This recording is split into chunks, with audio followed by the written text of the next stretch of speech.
창세기 1장 2절에서 5절까지 말씀을 다 같이 봉독하겠습니다. 땅이 혼돈하고 공허하며 흑암이 깊음 위에 있고 하나님의 영은 수면 위에 운행하시니라. 하나님이 이르시되 빛이 있으라 하시니 빛이 있었고 빛이 하나님이 보시기에 좋았더라. 하나님이 빛과 어둠을 나누사 하나님이 빛을 낮이라 부르시고 어둠을 밤이라 부르시니라. 저녁이 되고 아침이 되니 이는 첫째 날이니라. 아멘. 할렐루야. 인사 나누겠습니다. 오늘은 참으로 좋은 날입니다. 예수님 안에서 좋은 일이 있습니다.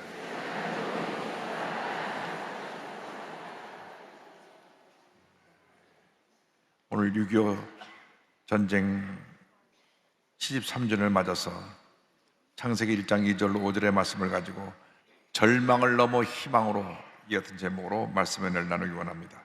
제목을 한번 따라해 주시기 바랍니다. 절망을 넘어 희망으로, 절망을 넘어 희망으로. 바로 73년 전 오늘 주일날 새벽 4시에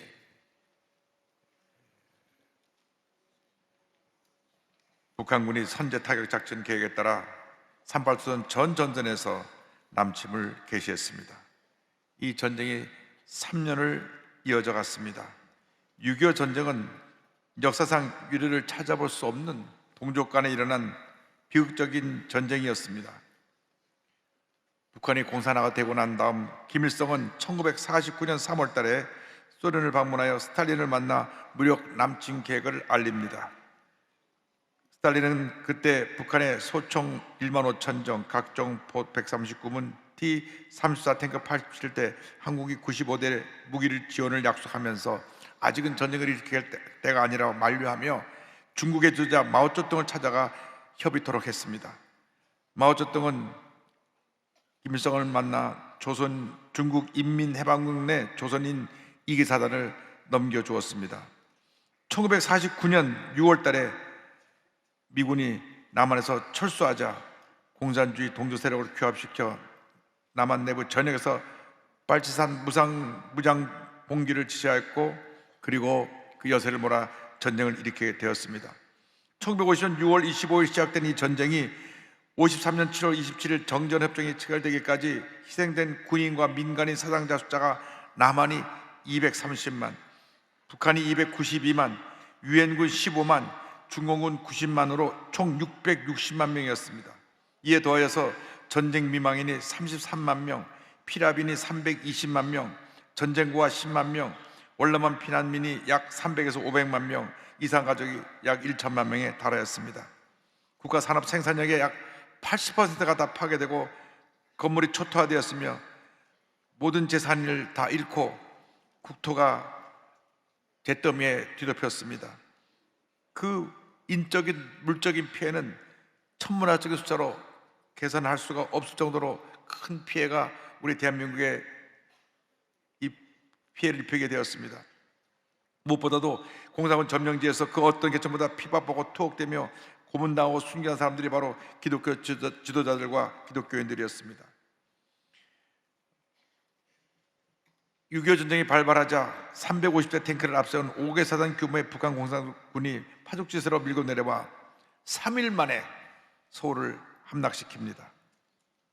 그리고 3일간 쉬었다가 다시 여세를 몰아 내려와서 낙동강까지 밀고 내려갑니다. 순식간에 남한 전체가 공산화되는 것 같았습니다. 6.25 전쟁 직후 피난에 내려온 기독교인들이 부산에 모여서 민족과 교회와 개인의 죄를 회개하며 밤낮을 가리지 않고 어린아이부터 나이 많으신 교계 지도자들까지 통곡하며 주님을 바라보며 울부짖어 기도했습니다. 그때 한국으로부터 구원병을 요청하는 전문이 미국 트루먼 대통령에게 당도합니다. 트루먼 대통령은 잠자리에 들었다가 다시 일어나 침실에서 왔다 갔다 하면서 어떻게 이 일을 결정해야 되나 고민하는 가운데 하나님께 엎드려 기도했습니다. 중대한 결정을 내려야 될 순간이기 때문에 그랬습니다. 그 결정에 따라서 수많은 미국 청년들이 피를 흘려야 할 것이고, 그에 따라 한 번 더 정세가 왔다 갔다 하는 상황이었습니다. 그는 마침내 이 같은 결정을 내렸습니다. 남한이 공산차에 들어가는 것은 하나님께 영광이 될 수 없다. 6.25 전쟁에 미국이 개입하는 것이 자유민주주의를 수호하는 길이다. 모든 수를 써서라도 그들을 막아야 한다. 기도하는 가운데 결정을 하고 유엔군의 도움을 얻기 위하여 긴급히 유엔 안전보장이사회를 소집을 했는데, 거부권을 가진 소련이 참석하지 않아서 한국전쟁 파병이 결정되었습니다. 16개국이 이 전쟁에 참여하여 우리 대한민국을 지켜주었습니다. 이게 우연히 일어난 것이 아니라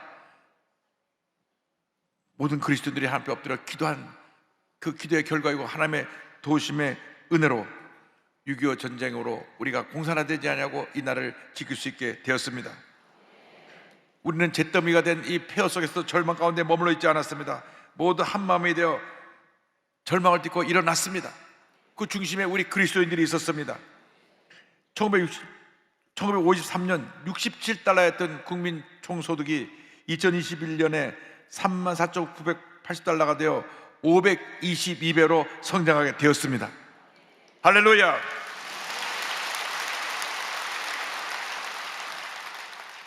이 모든 것이 하나님의 은혜입니다. 제2차 세계대전 이후 전쟁의 피해를 입은 나라 가운데 원조를 받던 나라에서 유일하게 다른 나라에 원조를 주는 그러한 복받은 나라가 되었고, 세계 10대 경제대국이 되게 되었던 것입니다. 이 모든 것이 주님의 은혜인데, 오늘날 이런 풍요로움 속에 살면서도 많은 사람들이 눈앞에 있는 작은 문제만을 바라보고 절망을 얘기합니다. 낙심하고 탄식하며 살아가고 있습니다. 제가 아침에 뉴스를 보니까 어제 초등학교 5학년짜리가 아파트에 위로 옥상에 올라가서 뛰어내려서 목숨을 끊었습니다. 너무나 학교 생활이 힘들고 살기 힘들다고 해서 삶을 포기한 것입니다. 얼마나 안타까운 일인지 말로 다 표현할 수가 없습니다. 세상 사람들은 이렇게 절망을 얘기하고 절망 가운데 탄식하고 무너지지만은, 우리 예수 믿는 사람들은 절망을 얘기하지 않습니다. 우리는 희망을 노래합니다. 인류의 절대 희망 되신 예수님이 우리 구주자가 되시기 때문에 우리는 절망 가운데 희망을 노래하고 주님의 은혜로 날마다 모든 어려움을 이기며 승리하는 삶을 살아갈 수가 있게 되는 것입니다. 예수를 믿으면 절대 절망이 변하여 절대 희망으로 바뀌게 되는 것입니다. 슬픔이 변하여 기쁨이 되고, 문제가 변하여 응답과 해결로 우리에게 다가오게 되는 것입니다. 상처가 변하여 회복이 되고 우리 삶 가운데 하나님의 은혜를 가져주게 되는 것입니다. 그러므로 우리가 일생 살아가는 동안 절대 긍정, 절대 감사로 무장해서 약속의 말씀 붙잡고 믿음으로 전진 또 전진 또 전진해 나가는 여러분 되기를 주님의 이름으로 축원합니다. 성경을 보니까 태초에 하나님의 천지를 창조하신 다음 2절에 가서 땅이 공하고 혼돈하며 흑암이 깊은 가운데 있다고 성경은 말씀합니다. 흑암이 깊음이 있고, 성경 창세기 1장 2절은 이와 같이 말씀합니다. 땅이 혼돈하고 공허하며 흑암이 깊음 위에 있고 하나님의 영은 수면에 운행하시리라. 하나님이 온 우주 만물을 창조하시는데 2절에 가서 갑자기 상황이 바뀌어서 땅이 공허하고 혼돈하고 흑암이 깊음 위에 있다고 설명하고 있는데, 성경학자들은 그것은 바로 하나님을 섬기던 루시퍼라고 하는 천사가 교만이 들어와서 하나님처럼 되려고 했다가 하나님의 심판을 받아 쫓겨나 공중권세를 잡은 다음 이 모든 세계가 흑암 위에 있게 되었다고 해석을 합니다. 이사야 14장에 잘 설명되어 있습니다. 이사야 14장 13절로 15절입니다. 내가 내 마음에 이르기를 내가 하늘에 올라 하나님의 묵별 위에 내 자리를 높이리라. 내가 북극 지폐의 산 위에 앉으리라. 가장 높은 구름에 올라가 지극히 높은 이와 같아지리라 하는도다. 그러나 이제 내가 수월 곧 구덩이 맨 밑에 떨어짐을 당하리로다. 그래서 천사가 타락해서 공중권세를 잡음으로 말미암아 이 땅이 공하고 혼돈하고 흑암이 깊음이 있게 된 것입니다. 그 죄의 뿌리가 바로 교만이라고 하는 것입니다. 피조물로 지음받은 천사가, 피조물로 지음받은 인간이 하나님처럼 되려고 했기 때문에 죄가 이 땅에 임하게 되었습니다. 죄가 인류 역사 가운데 임하게 된 것입니다. 이 사탄이 뱀에게 들어가서 하나님께서 창조하신 아담과 하와를 유혹합니다. 선악을 알게 하는 나무를 먹으면 하나님처럼 된다고 유혹을 했습니다. 그래서 하와가 먼저 선악과를 먹고 옆에 있는 아담에게 주어서 그들이 죄 가운데 빠지게 된 것입니다. 모든 죄의 뿌리가 교만입니다. 우리가 예수 믿고 나서 철저히 깨달아야 되는 것은 나는 아무것도 아닙니다. 모든 것이 주님의 은혜입니다. 주님의 은혜에 감사하고 주님과 영혼 돌리고 주의 뜻대로 살아가는 우리 모두가 되어야 할 것입니다. 그래서 흑암이 기품이 있게 됨으로 말미암아 이 세상에 절망이, 질병이, 저주가, 사망이 온 세상을 뒤덮게 되었습니다. 예수 믿기 전에 우리 마음이 흑암의 기쁨 위에 있었습니다. 마음이 공하고 혼돈해서 기쁨이 없고 늘 마음이 울적하고 아무것도 아닌데 상처받고 낙심하고 쉽게 무너지는 우리의 모습이었습니다. 예수 믿고 난 다음에 우리가 이 절망의 그림자에서 벗어날 수 있게 된 것입니다. 우리 삶의 유일한 희망은 예수 그리스도 한 분밖에 없습니다. 이 세상 그 무엇으로도 우리 마음의 절망을 걷어낼 수 없습니다. 시시각각 우리에게 다가오는 많은 문제와 어려움과 고통을 우리가 이겨낼 수가 없습니다. 오직 우리의 구세주 예수님이 나와 함께 계실 때 예수님으로 말미암아 절망을 이기고 문제를 이기고 어려움을 이기고 질병을 이기고 주님 안에서 승리의 삶을 살게 되는 것입니다. 우리의 인류의 희망은 오직 예수 그리스도 한 분밖에 없습니다. 그런데 성경을 보니까 흑암이 기쁨이 있을 때 하나님의 영은 수면에 운행하시니라고 말씀했습니다. 우리가 예수 믿고 난 다음 승리하는 신앙생활의 비결은 하나님의 영이 임해야 됩니다. 성령이 임해야 되는 것입니다. 성령이 우리 마음 가운데 임할 때에 흑암의 권세가 물러가는 것입니다. 염려의 거짓이 떠나가는 것입니다. 예수를 믿어도 자꾸 시험에 들고 말 한마디에 상처받고 무너지는 이유는 성령이 운행하지 않기 때문에 그렇습니다. 여러분, 예수 믿고 난 다음 반드시 성령의 충만함을 받아야 되는 것입니다. 성령의 충만을 받고 또 받아야 됩니다. 우리 인간이 연약하고 무기력하기 때문에 성령의 충만 받지 못하면 사소한 일에 시험 들고 상처받고 무너지는 것입니다. 성령으로 충만 받아서 모든 어려움을 이기고 승리하는 삶을 살아가는 여러분 모두 되기를 주님의 이름으로 축원합니다. 우리 순복음교회 65년의 이 모든 역사가 바로 성령 충만의 역사였습니다. 성령 충만의 역사로 시작해서 65년의 역사 가운데 세계 최대의 교회를 이룰 수 있게 된 것입니다. 여러분, 우리가 성령 충만 받아서 모든 어려움을 이기고 흑암의 권세를 물리치고 반드시 주님 안에서 승리의 삶을 살아가는 주님의 귀한 일꾼이 되어야 할 것입니다. 성경은 이어서 빛이 있으라고 말씀합니다. 창세기 1장 3절입니다. 하나님이 이르시되 빛이 있으라 하시니 빛이 있었고, 성령이 우리 마음 가운데 임할 때 내 마음에 빛이 비춰지는 것입니다. 주님의 은혜의 빛이 비춰지는 것입니다. 생명의 빛이 비춰지는 것입니다. 하나님께서 온 천지를 창조할 때 말씀하셨습니다. 빛이 있으라, 빛이 있으라. 흑암이 기쁨이 있을 때 하나님의 영이 운행하시고 난 다음 하나님 말씀하시기를 빛이 있으라 하신 그 순간 모든 흑암의 권세가 거쳐버리고 하나님의 놀라운 역사가 시작되고 광명한 새날이 밝게 된 것입니다. 여러분, 여러분 마음 가운데 빛이 임해야 되는 것입니다. 여러분 마음에 절망과 고통과 괴로움이 임할 때 주님의 빛이 비춰지면 이 절망의 어둠이 떠나가는 것입니다. 여기 이 성전에 많은 불이 켜있어 보니 환하지만은 불을 끈 순간 전체가 흑암으로 뒤덮일 것입니다. 그러나 스위치만 올리면 다시 온 성전이 환해지는 것처럼 우리 마음에 주님의 빛이 비춰져서 흑암의 권세를 물리쳐야 되는 것입니다. 이 빛이 우리 하나님 보시기에 좋았습니다. 1장 4절에 보니까 빛이 하나님 보시기에 좋았더라. 하나님 보시기에 좋았더라. 하나님 보시기에 좋았더라. 사람들은 사람이 내게 뭐라 말하나 굉장히 관심이 많습니다. 그래서 누가 칭찬하면 기분이 좋았고 하늘을 나는 것 같다가도 누가 뭐라 하면 욕하면 저절로 주저앉고 맙니다.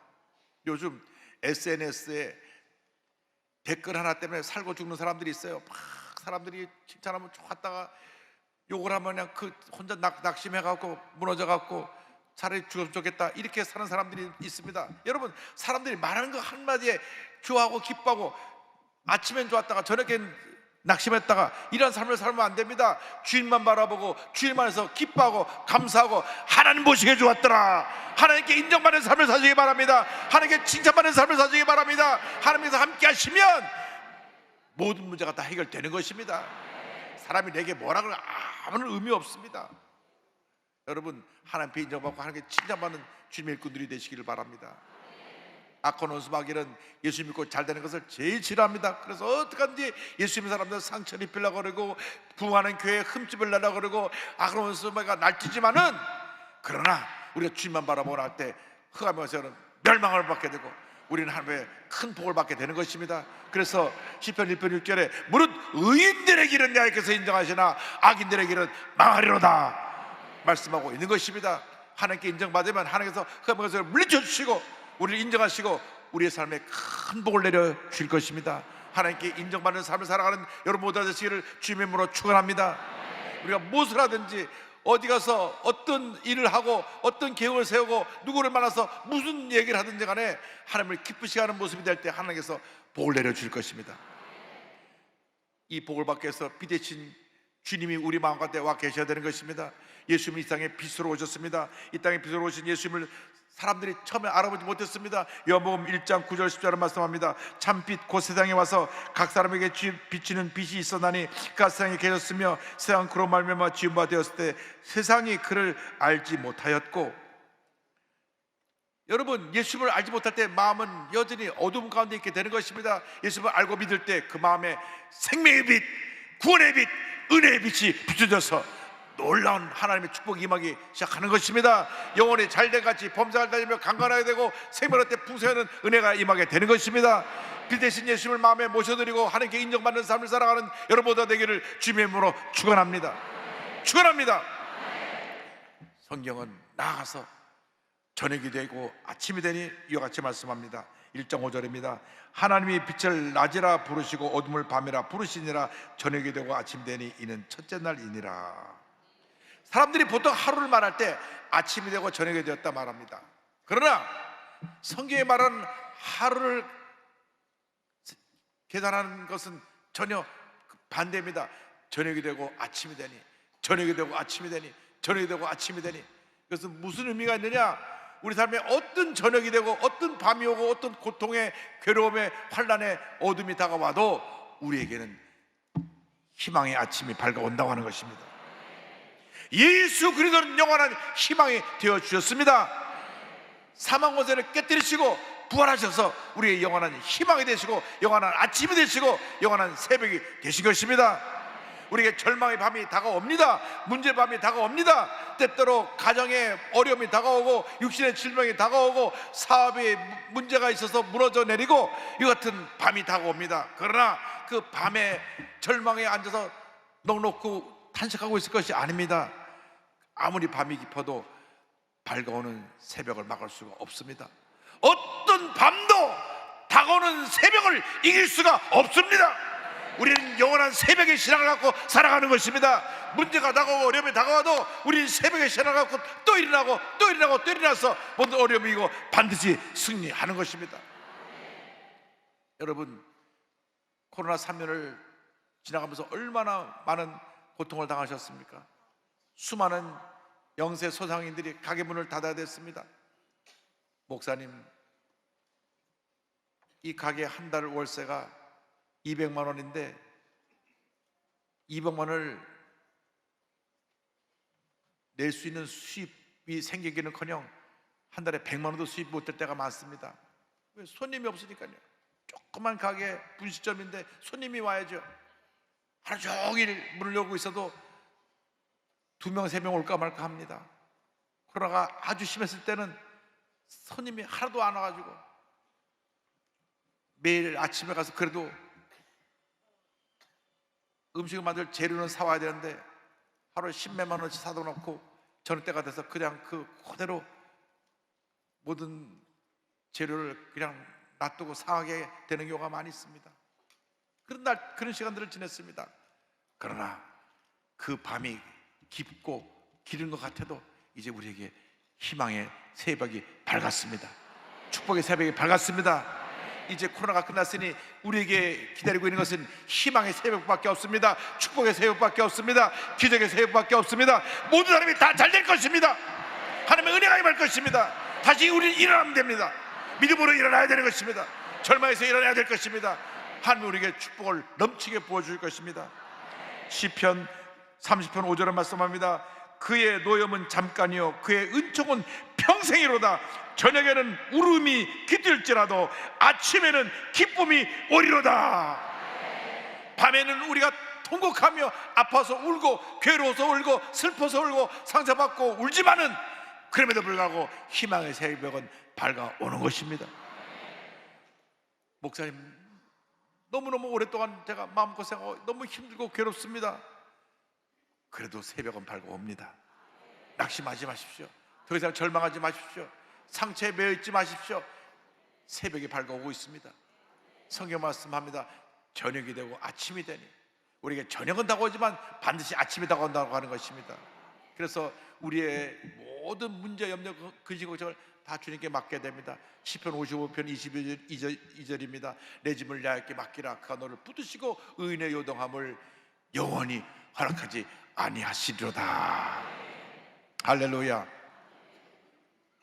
이번 선교대회 때 알래스카에서 사역하시는 윤호영 목사님께서 저한테 책을 한 권 주셨어요.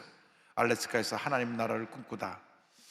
제가 이 책을 읽으면서 가슴이 먹먹해져서 눈물도 나고 또 마음에 감동도 받고, 이 책을 읽으면서 많은 생각을 제가 하게 되었습니다. 이 책에는 사랑하는 자기 아들을 교통사고로 잃은 그 감정을 다 담고 있습니다. 알래스카가 원래 러시아 땅입니다. 러시아 땅.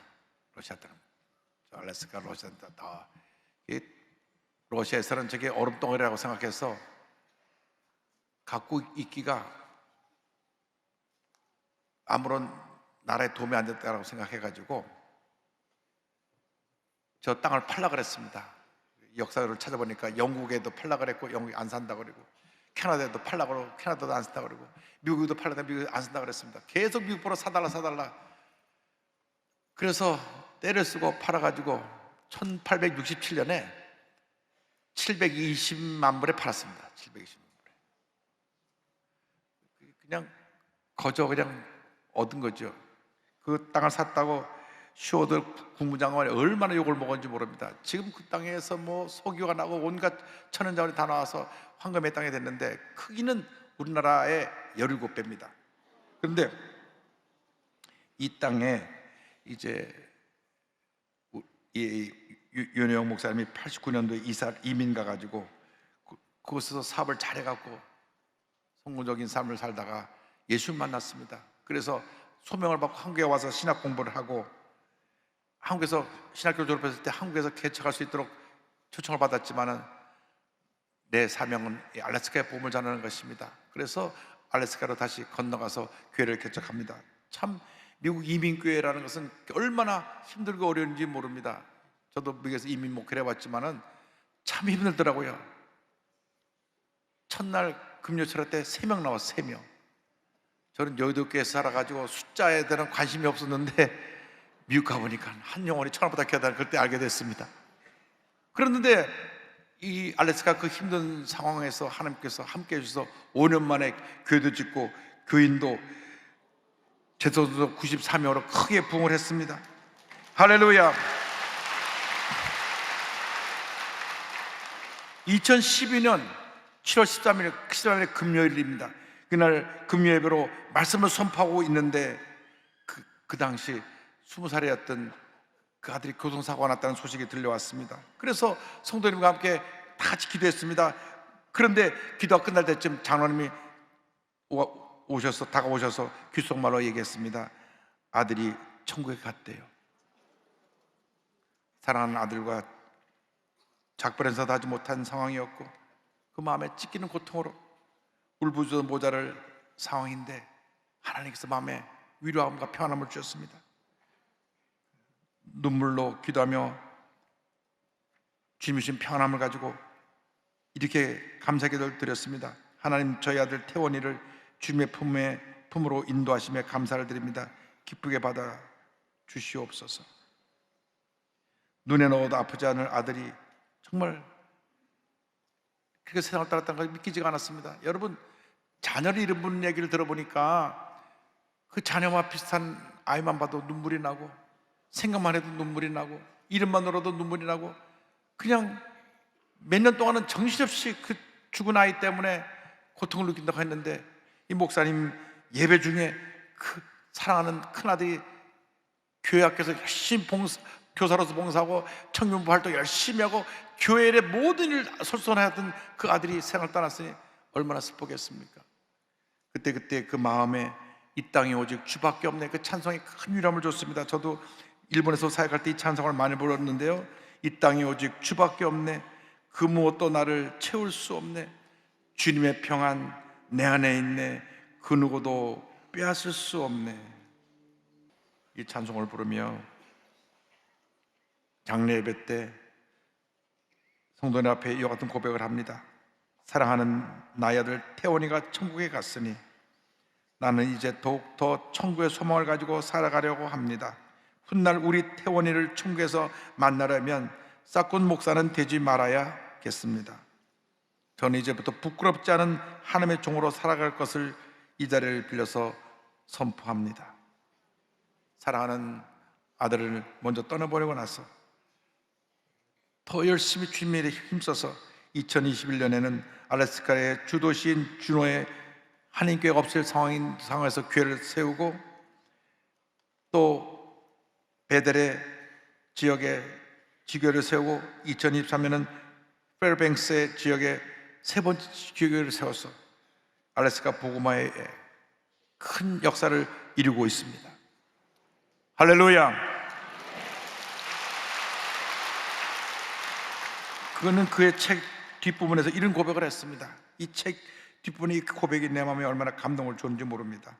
새 생명을 낳을 때 자신의 모든 것을 내어주고 죽어야 하는 연어처럼 나야 역시 죽는 시간이 있었다. 연어는 알래스카의 대표적인 그 생선인데, 많은 연어들이 알래스카 가서 알을 낳고 죽죠. 감히 어찌 내가 죽을 수 있으랴. 내가 죽고 내 안에 예수님이 사시는 것, 그것은 내가 할 수 없는 일이었다. 하지만 결국 주님께서는 그 일을 내 안에서 이루셨다. 주님의 은혜로 나는 예수로 인해 죽고 예수로 인해 다시 사는 삶을 살아가게 되었다. 나는 지금도 알래스카라는 나의 영적인 본향에서 새 생명을 낳기 위해 예수님과 동행하고 있다. 나는 알래스카에서 예수님과 함께 사는 연어다. 여러분, 어떤 절망이 있어도 우리에게는 희망의 새벽이 밝아옵니다. 어떤 어려움이 있어도 우린 주님의 은혜로 다시 일어납니다. 어떤 슬픔이 있어도 주님이 나를 붙들어 주시기 때문에 나같이 쓸모없고 부족한 자라고 할지라도 나를 너무나 사랑하시고 함께 하시고 내 삶을 주관하고 계시기 때문에 여러분, 포기하지 마십시오. 더 이상 절망하지 마십시오. 우리는 영원한 희망의 아침을 품고 사는 사람들입니다. 영원한 새벽의 신앙을 품고 사는 사람들입니다. 일생 다가도록 주님의 은혜 가운데 희망의 새벽을 품고 살아가는 여러분 모두가 되시기를 주님의 이름으로 축원합니다. 축원합니다. 축원합니다.